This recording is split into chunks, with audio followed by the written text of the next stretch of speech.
Well, welcome into another episode of Snakes Territory. We are here talking about a not great game for the Arizona Diamondbacks, Jack, as they lose to the Colorado Rockies by a score of 4-3. They had only 6 hits in this game, and just one of them was an extra base hit. Yeah, it was an awful flat night, and unfortunately, on a night where they had the opportunity to pick up some ground, they weren't able to do it. So it makes it a little bit tougher to stomach this one. I think, and I know someone just made this point in the chat as well. This game felt like a reminder of sorts of what the Diamondbacks kind of are at this point. Even though this team has played really well since the trade deadline, Jack, and they deserve a lot of credit for the way that they've responded here the last couple of weeks. Imagining this team actually being able to overcome the deficit that still faces them in the wild card race. It's not as big of a deficit anymore. We'll get into that a little later in the show, but it's still a serious uphill battle. This team still has some issues, Jack. And while the offense has been a bright spot for much of the season, obviously it's missing some key pieces after the trade deadline. And you're maybe going to have some days like this where there just isn't a whole lot going on that side of the ball. Yeah, and unfortunately, the home run dependency thing has become a real thing.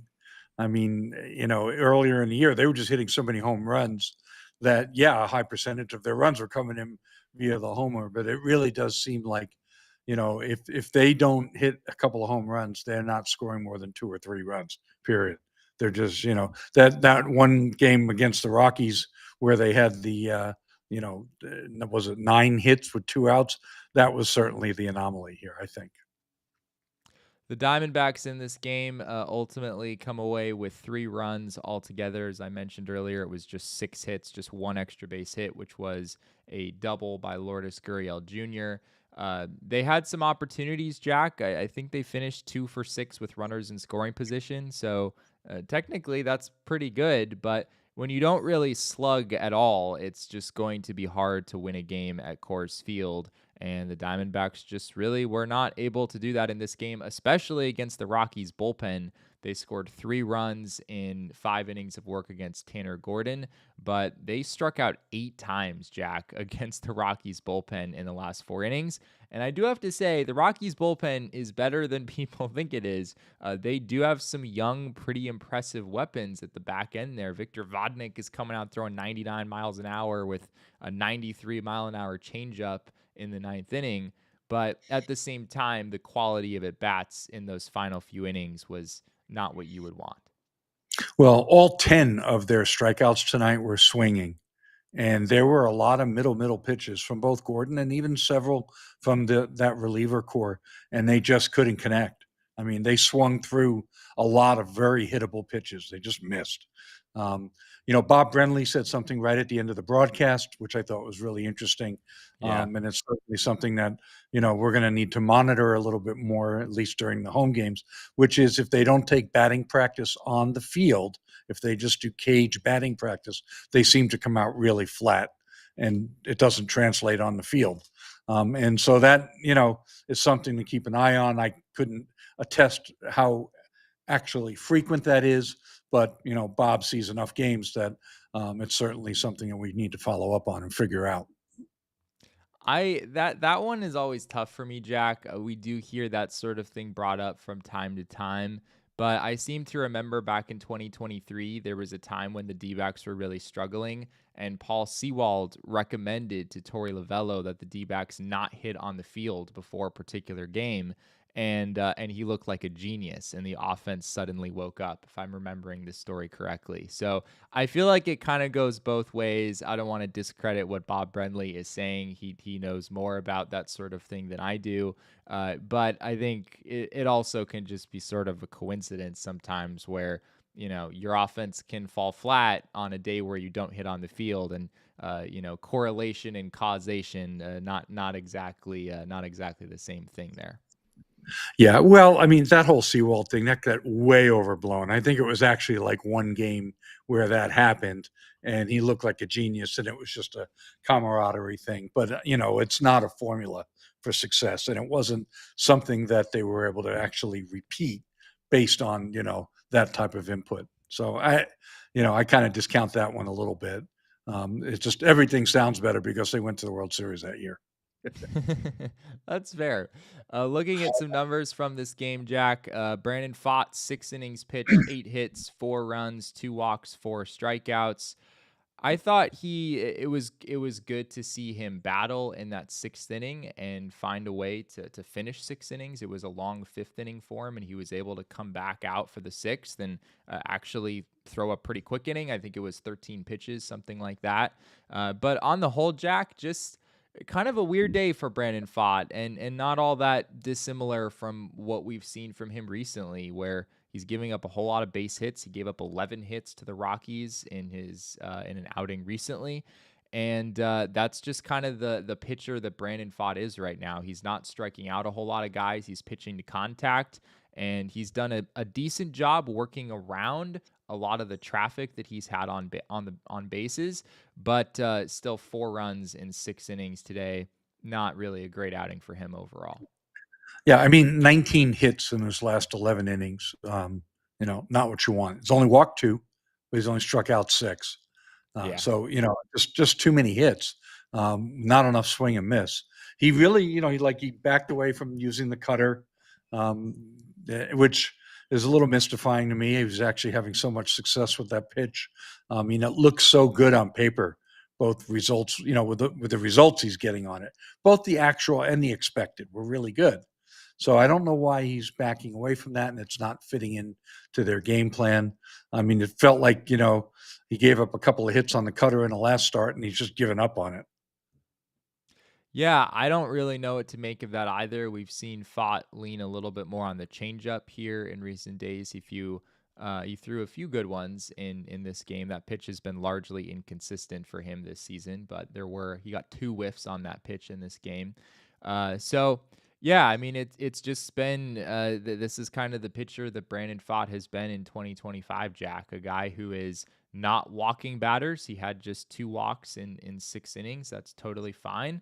But a guy who also is just really reliant on pitching to contact. And unfortunately for Brandon Pfaadt, inducing soft contact has not really been a strength of his. When he's at his best, he's missing a lot of bats with his sweeper. If his changeup is on, fastballs up in the zone, called third strikes with that sinker when he's able to really dot the edges with that pitch.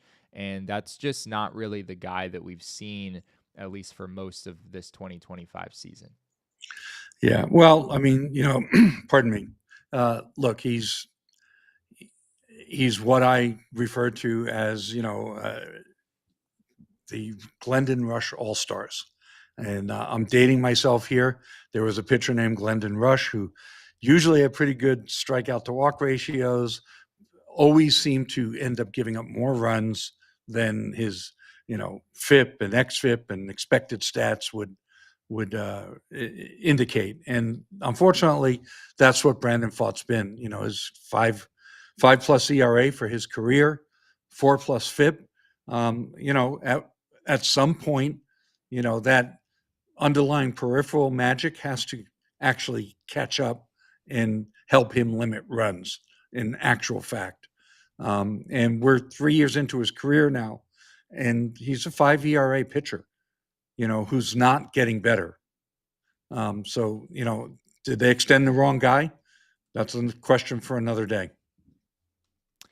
Yeah, it will be very interesting to see how that extension pans out. I think you and I have talked about this many times over the past few years. I generally have been of the belief that at a certain point, Pfaadt is going to kind of figure some things out. We saw toward the beginning of last year, he rattled off an ERA in the 3s through the first couple months of the season. Looked like he was taking that big next step forward that a lot of people hoped he would. And then all of a sudden, he really slipped down the stretch last year and has been better lately for the Diamondbacks for the most part, but still relatively inconsistent. You'd certainly like to see things turn around for him. Other than that, Jack, yeah, I mean, just a quiet day for the offense for the Diamondbacks tonight. Jake McCarthy had a couple of hits with 2 RBI. I don't recall him necessarily making a ton of hard contact in this game, but Jake McCarthy still finds his way on base from time to time. He was able to do that. But It's just a lineup that is pretty dependent on those top three hitters to come through in big moments. And it was a relatively quiet day for Geraldo Perdomo, Corbin Carroll, and Ketel Marte. Yeah, I mean, 4 through 9. Locklear had the one check swing base hit, and then there were no other hits. 4 from 9. Del Castillo came in and pinch hit. He struck out. There were 6 strikeouts among that group, and then you roll over to the top, and of course, Perdomo was hitless. So that's just a lot of empty bats. 4 through 9 and 1 didn't do anything. The only really silver lining for me with this game was Berchos and Hoffman looked pretty good. Yeah. They kept it a 1-run ball game. Rookies come into a 1-run ball game and keep it a 1-run ball game at Coors Field. Hat tip for that. I thought that was pretty good to see. I was encouraging. Well, that is Trying a to build perfect. trying to build a 2026 bullpen brick by brick. Yeah, I mean, the Diamondbacks very much need that. I know a lot of people in the chat are talking about the Ketel Marte report that came out yesterday. We will definitely talk about that toward the end of the show, so stay tuned for that. But right now, we're going to jump into our DraftKings player spotlight.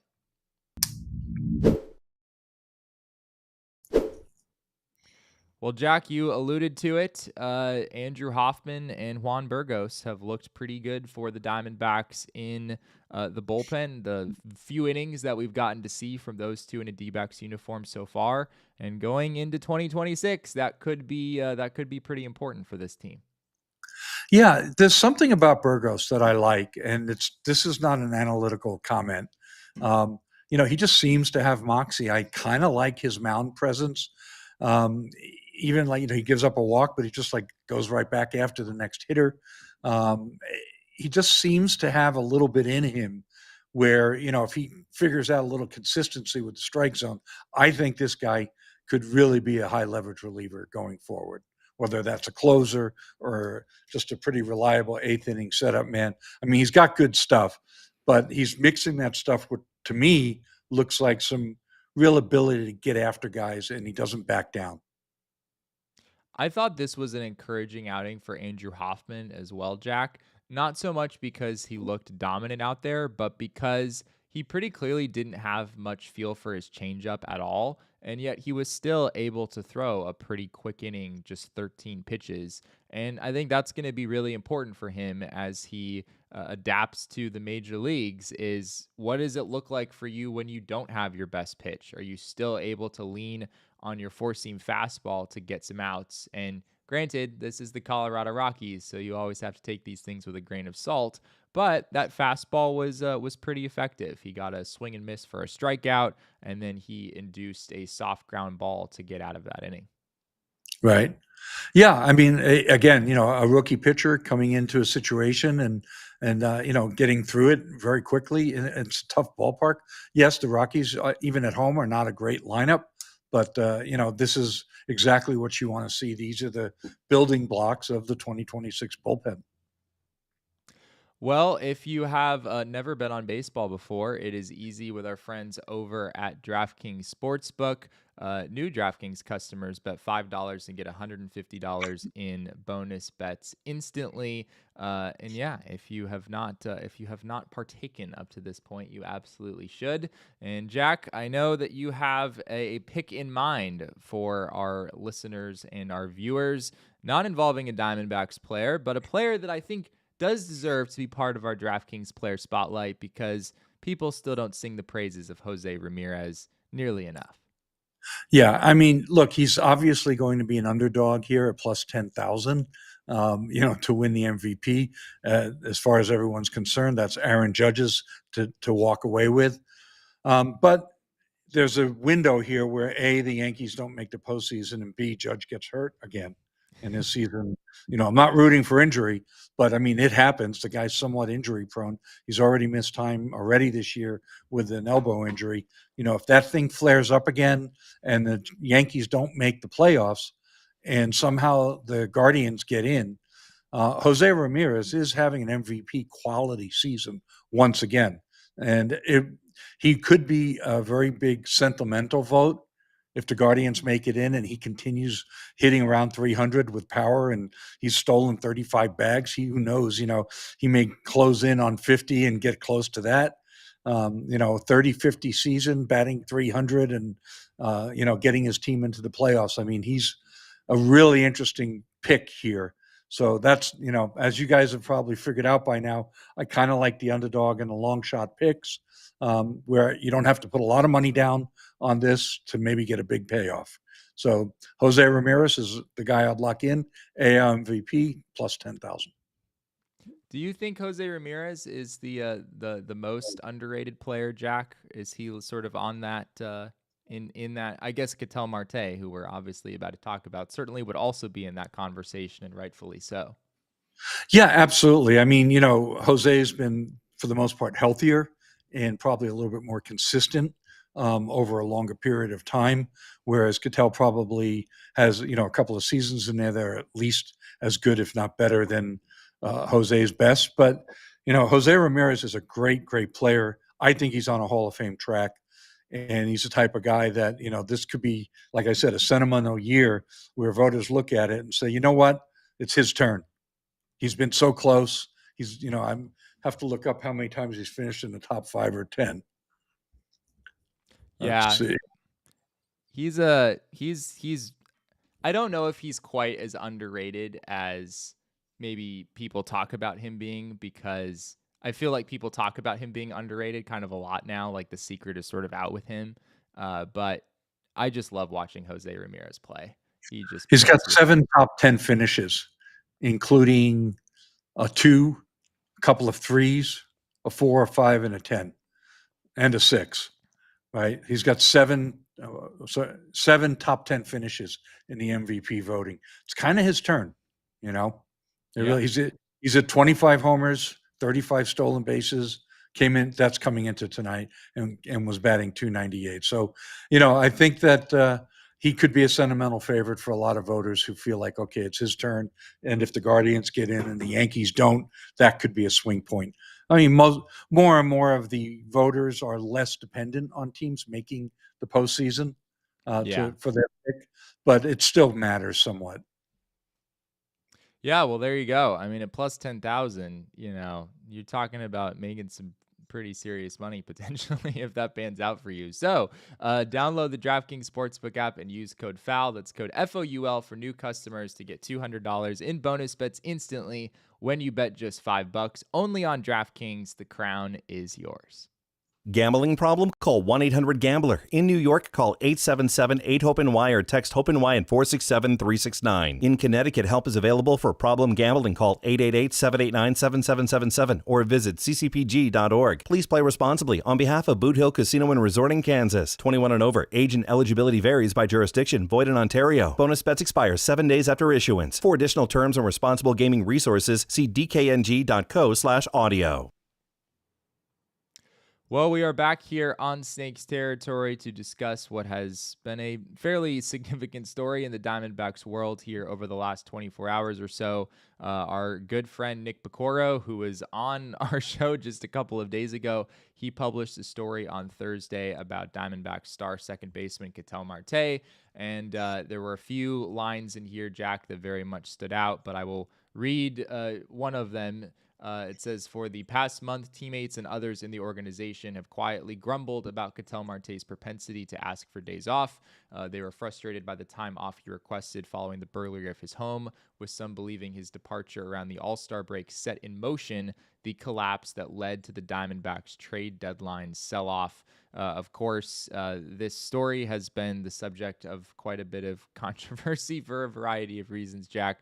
So I'll start with you here. What are your thoughts on this whole situation? Well, the first thing is our own involvement in it. Obviously, we've taken a lot of criticism here, simply for saying, hey, Nick is a credible source. Okay. Now, I'm just going to go right to the logic here. If you believe that Nick Piecoro is lying and players and people in the organization did not say the things to him that he claims they said, if you believe that, then that's your right. That's your prerogative. I certainly understand in today's society a healthy dose of skepticism when it comes to media, including us.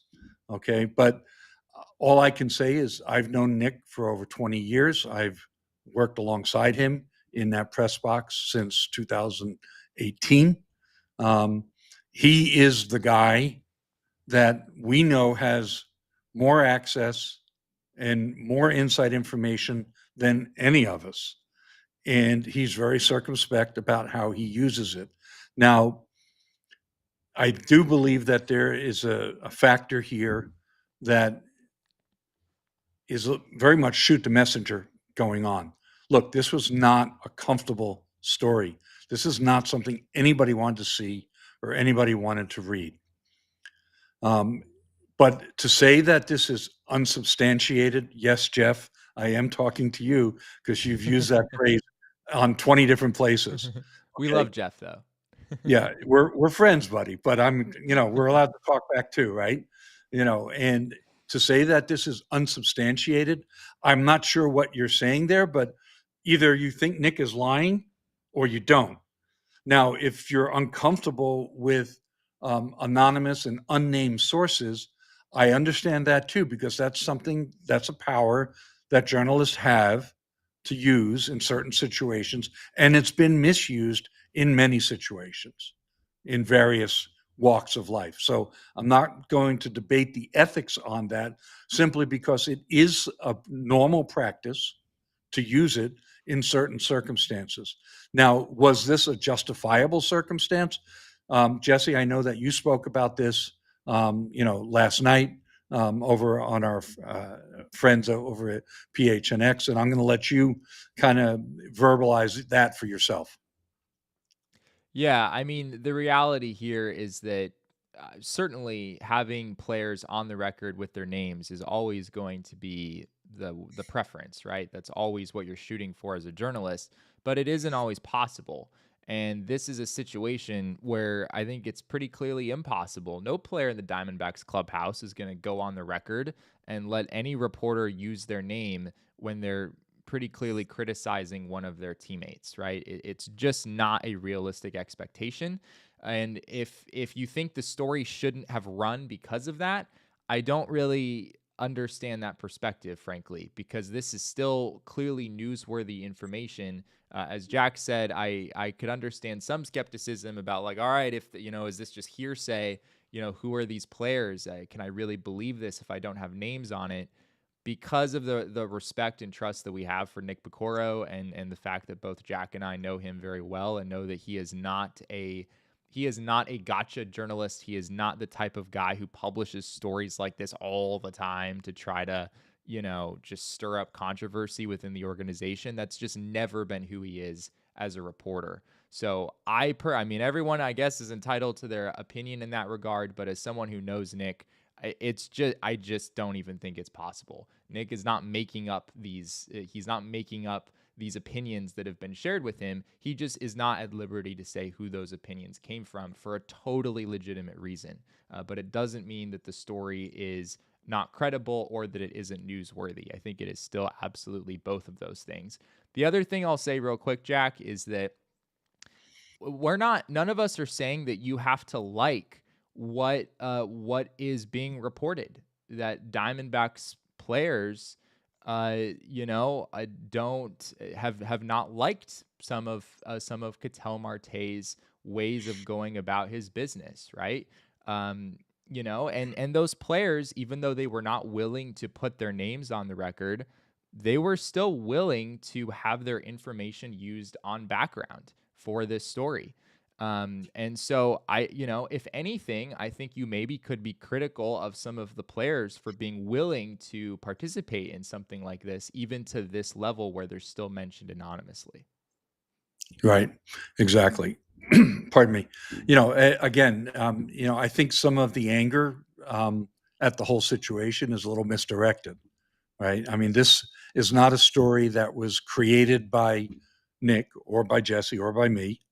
We didn't create this situation. Nick reported on it. and all we did was vouch for Nick as a credible reporter. And I just think that some of the reaction on this, I mean, yeah, I'm defending ourselves. I think we have the right to do that too. I think some of the reaction is way over the top. I mean, the accusations that have been thrown at us, oh, we're part of a conspiracy, we're part of an agenda, and we have an agenda against Ketel Marte. And myself and Alex D'Agostino, somebody's accusing us of having the organization feed us information that no, that's all BS, guys. None of that's true. None of that happened. This is very transparent. It's very simple. We know Nick. We vouch for his credibility as a credible journalist, period. That's all that happened here. Now, as far as my opinions about the actual situation and the case, there certainly is circumstantial, God, I hate to use this word, but circumstantial evidence of past occurrences where you can see where some teammates may have an issue with some of the things that Ketel has done. I mean, whether they should or not, you can kind of understand why they might at least think that way, even if they should be appealing to their own better angels and putting aside any, petty thoughts, right? I mean, yes, he's their absolute best player and he's capable of carrying them. But there have been times when he's stepped away when they needed him most. Yes. What happened last year on September 23rd? He said he couldn't play against the Giants, and Torrey came out and said it's too dangerous for him to play. And I sat there in the press room and I pressed Torrey. I was the one kind of in Torrey's grill. Like, wait a minute. If it's too dangerous for him to play, is he going to play tomorrow? Is he out for the rest of the season? I mean, what are we talking about here? And, Torrey's taking all the bullets and everyone's killing Torrey over it. And the next day, or actually after they lost that game to the Giants 6-3, Ketel told us in the postgame scrum, I only ask for games off when I really need it. So he asked for the game off. And believe me, there were people that were upset about that. How could they not be? Whether they was justifiable or not, people are people and they're going to react that way. When, he took the time off the day before the All-Star break and then went and played in the All-Star game, fine. John Gambadoro reported today that, and discussed it with Torrey on the air, and Torrey confirmed it, that Ketel did not get on the plane with Eugenio Suarez and Corbin Carroll and their parties to come back to Arizona. He went to the Dominican Republic. So he went to the Dominican Republic before he even knew that his house was robbed. Now, one thing that I want to say, and I know I'm going on for a long time here, but, we're not in his shoes. So once he found out that his house got robbed, maybe he didn't feel safe. Maybe his wife didn't feel safe. I haven't had a chance to talk to him about that, not for lack of trying, but he didn't want to discuss it when we were in the clubhouse and got a chance to speak with him. It's just not a topic that he was willing to dive into, which I understand. He wanted his privacy, but I can certainly, as a father and a husband, empathize with the possibility of, hey, I don't want to go back home yet because I don't know if this situation is safe or not for my family. So that, very well could have been what was going on there. And I've always believed that that was possible. So I withheld my own personal criticism, in any kind of public venue on this issue, right? So, but that doesn't mean that Nick isn't allowed to report other teammates complaining about it to him. Yeah. It's not hearsay, if player X, Y, and Z goes to Nick and says, I'm not happy about this, and Nick reports it, that's not hearsay. Hearsay would be me saying it. I heard Nick tell me that so-and-so said to him. Yeah. But if somebody told Nick something directly and he reports it, that's within his rights, prerogative, and even his job. So that's just kind of where we're at.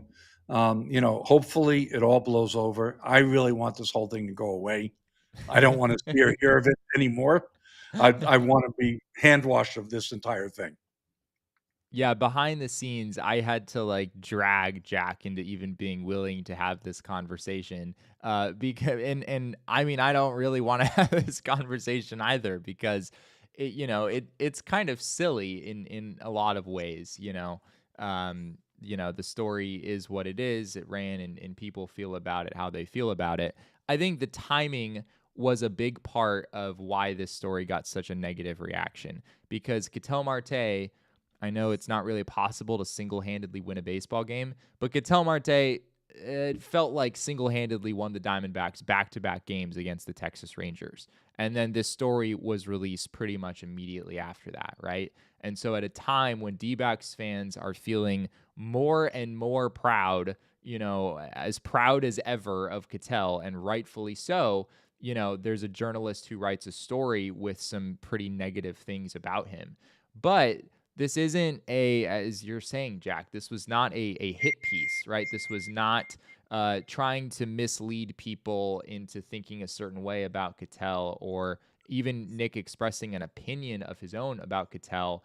This was not any kind of a hot take. This is just Nick doing his job of reporting the information that he's received. So the timing was unfortunate because Ketel has been playing really well lately. And I'll also say none of this means that Ketel is not the best second baseman in baseball by a massive margin, right? I mean, Ketel entering today, I believe, had 48 home runs in his last 162 games, something that I looked this up on StatHead the other day, Jack, and no second baseman has ever done that. They hit 48 or more home runs in any 162 game span. Ketel is an unbelievable talent, and fans absolutely should be proud to have him on their team. However, if there are people in the Diamondbacks organization who have some concerns, some frustrations with some of his antics, that's newsworthy. And if you are in Nick's shoes, you absolutely have to report it, regardless of how well or how poorly Ketel might be playing at that given time. Yeah. I'd like to read a comment from Jeff. I really want to give him equal time because I kind of mentioned him by name a moment ago, and I think that he deserves that. You guys have rightly corrected fans, including myself, many times on how we have no idea about the medical team and who is available and who isn't.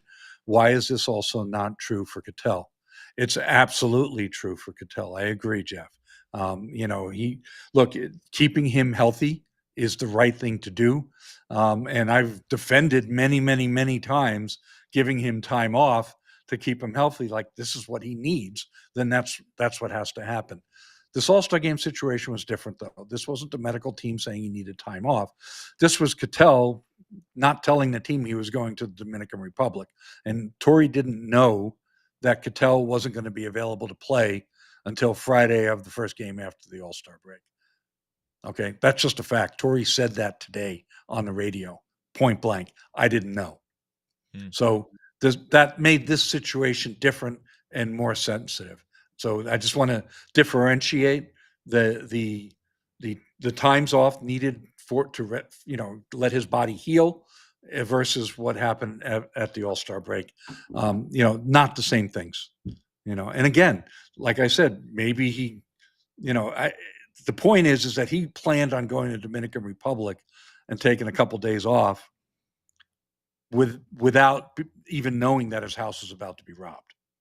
Yeah, which is that is a little strange. I mean, it's different, guys. Look, we didn't book those flights and we didn't get on them and we didn't make those travel, but this is what happened and it's confirmed. So, do with that information what you want. I mean, it's legit to question it and wonder what's going on there. I also say, as we were kind of talking about earlier, that just because these players, these people in the organization feel this way about Ketel, doesn't mean that Ketel legitimately is the reason that the Diamondbacks sold at the trade deadline and are in the position that they are right now with their roster. I actually think that argument is not very convincing at all, Jack, because the Diamondbacks swept the series that Ketel missed because of that trip. And then he came back and they couldn't win a game to save their lives, it felt like. And so I think that's actually not a very good argument at all. But again, just because we might not agree with it doesn't mean that if you're in Nick Piecoro's shoes, you shouldn't still report what you're being told by players. That's just part of the job that's in front of you. 1,000% agree. Like we said, they swept those 3 games against the Cardinals. The Diamond. A lot of people talk about, well, they went 1-9 in their last 10 games and that's why they sold. No, they decided to sell before they played the Tigers for sure, right?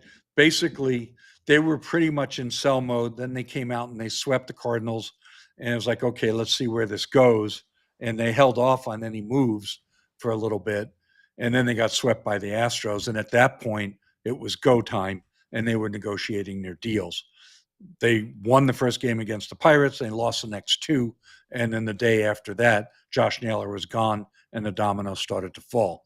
So those decisions for sure to sell were made before the Tigers series. So I don't even include those in the team calculus and decision factoring. And then they were probably made even before the Pirates series. I think they were kind of hanging by a thread. They got a reprieve because they swept the Cardinals. When they got swept by the Astros, it was done. It was over.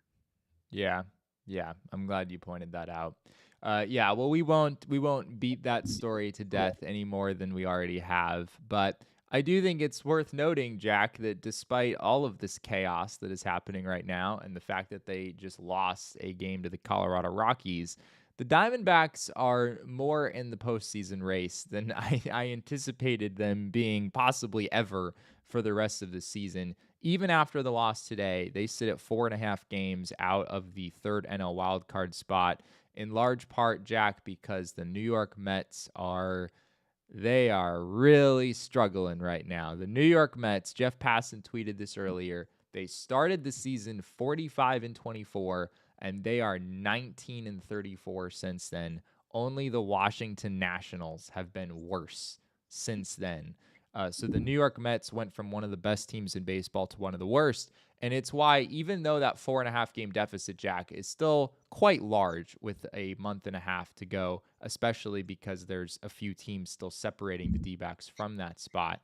But at the same time, the Mets are a real wild card in my head right now, no pun intended, because they're just playing flat out terrible baseball right now.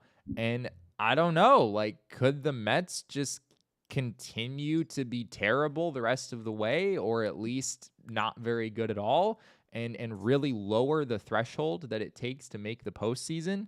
I think it's at least possible. Yeah, I mean, look, the absolute lowest possible threshold that I can imagine that the D-backs would need to reach to get into the postseason is 84 wins. Right now, before, 80, Jack. It's worked before. 80, what's that? It's worked before. It worked before. Yes, exactly where they were last time. So I mean, basically, they need to go 24-15 to have a chance. Now they may not have a chance because some other team might get hot enough to get past 84 wins. I think it's starting to look like 86 is the number. 86, maybe 87 on the high end. I would be, at the end of the day, I'll be surprised if it takes 87 to get in. Yeah. Which is why, Jack, I don't want to, pat myself on the back here, but we have had we have talked on this show a few times about, how many wins it takes to make the playoffs, and I'm always very nervous about making any declarations about that until, I mean, even now I feel like it's still sort of up in the air, but we're at least getting a somewhat clear picture. And at this point, it looks like, maybe even in the National League, which has been very competitive the past few years for the most part, maybe it only does take 84 wins to make the playoffs. And what a wild thing it would be, Jack, to see this Diamondbacks team sell at the trade deadline like they did and turn around and somehow be playing postseason games. It might not be pretty. I mean, imagining some aspects of this team in the playoffs right now, this bullpen that has 5 rookies in it, it would be something. That's for sure. Yeah. So the Mets are on pace for 85 wins. So that's Okay. kind of where they're at now. And the Reds are on pace for 84. So it's possible 84, 85 wins could get you in, and 86 would probably give you a pretty good shot, Yeah. Keep your eye on those interdivisional records too, because I think the Mets have a pretty bad interdivisional record, and I think the Reds do too. Mm. So, now the D-backs are going to have to sweep the Reds to push Yeah. that into interdivisional record territory. And, oh, by the way, they still got to get by the Cardinals. So, look, the odds are long. I mean, Fangraphs this morning, I looked, it was still 2.5%. But look, we're having the conversation because we can. And as long as we can, let's have fun with it, right? It's a lot more fun to do this for as long as we can, as opposed to just saying, yeah, it's over. I mean, look, anybody with more than 2 brain cells can look at this and say, yeah, they're not going to the playoffs. The odds are very long. I mean, we're not stupid, but it's still that sliver of hope. And I meant to say this last time we talked about this. I'm an old dude, so you got to cut me some slack here. I came of age in Major League Baseball in 1969 as a 10-year-old, as a fan of the New York Mets, who were 10 games out in mid-August. I think it was August 13th. They were 10 games back, and they won the division by 8 games. Now, obviously, different parameters. It's they had to chase one team down, the Cubs. The Cubs collapsed, and they got hot. Mets won 100 games. The D-backs are not a 100-win team. So the Mets were actually a great team. They just had phenomenal pitching and played really good defense. Couldn't hit. This is 1969, folks. But my mind is still wired that way. I should say my heart is still wired that way. Where there's hope, you still got to kind of cling to it a little bit and let that hope bring you a little bit of joy. That's why we follow this game, right? I mean, it's easy to just say, they got no shot. Screw this. But they still got a shot. It's small, but as long as they got it, let's be happy with it. There you go. Yeah, not to be a Debbie Downer, given that very lovely speech you just gave, Jack. But I will just add really quick the detail that the Diamondbacks' schedule the rest of the way is not particularly easy. Over at Fangraphs, using their strength of schedule metric, the Diamondbacks have a more challenging schedule than all of the teams in front of them: the Giants, the Reds. I guess the Giants are basically tied with at this point. But yeah, the Giants, the Reds, the Cardinals, the Mets, all of those teams have easier schedules than the Diamondbacks do.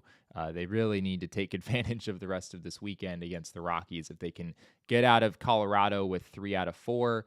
And then there are still some fairly manageable series coming up. The Cleveland Guardians are not an elite baseball team by any means. Those are winnable games. But then you look toward the end of the month, you've got the Brewers and the Dodgers, and things are going to be pretty challenging for the Diamondbacks for the most part after this Rockies series. So we'll see how it all turns out. As Jack said, though, there is a chance. Fangraphs has it at 2% right now. So, don't say it's over until it's over. I'm going to channel Simon here.